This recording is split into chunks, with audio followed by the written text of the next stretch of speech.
मच्छीमारांना समुद्रात न जाण्याचा इशारा देण्यात आलाय। पुढील 2 दिवस मुसळधार पावसाची शक्यता वर्तवली आहे। किनारी भागात प्रति तास 40 ते 50 किलोमीटर वेगाने वारे वाहणार आहेत। प्रशासनाकडून संबंधित यंत्रणांना सूचना देण्यात आल्या आहेत। अरबी समुद्र आणि बंगालच्या उपसागरात कमी दाबाचा पट्टा तयार झालाय, त्यामुळे समुद्रात वादळासारखी स्थिती निर्माण झाली आहे। याबाबत समुद्र किनारी भागातून आढावा घेतलाय आमचे प्रतिनिधी सुरेश कौलगेकर यांनी।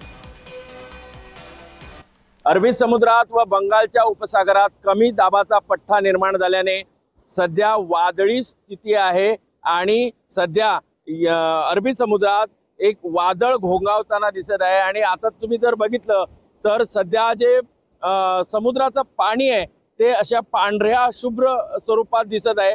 आणि हे जे पांढऱ्या शुभ्र स्वरूपाचं ज्यावेळी पाणी दिसतं त्यावेळी वादळाचे संकेत हे मानले जातात।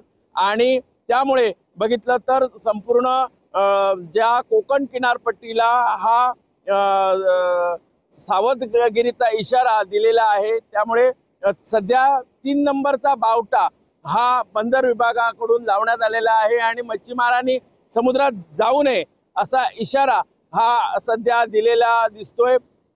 सध्या बघितलं तर मच्छीमारांनी आपल्या ज्या होड्या आहेत त्या किनारी आणून ठेवलेल्या पाहायला मिळत आहेत। त्यामुळे सध्या जे वादळी स्थिती ही सध्या पाहायला मिळते। अति मुसळधार ते मुसळधार पाऊस पडण्याची शक्यता हवामान विभागाकडून देण्यात आलेली आहे। त्यामुळे सावधगिरीचा इशारा हा दिलेला आहे। एकंदर पाहिलं तर सध्या मात्र समुद्र आहे तो खवळलेल्या स्थितीत पाहायला मिळतोय।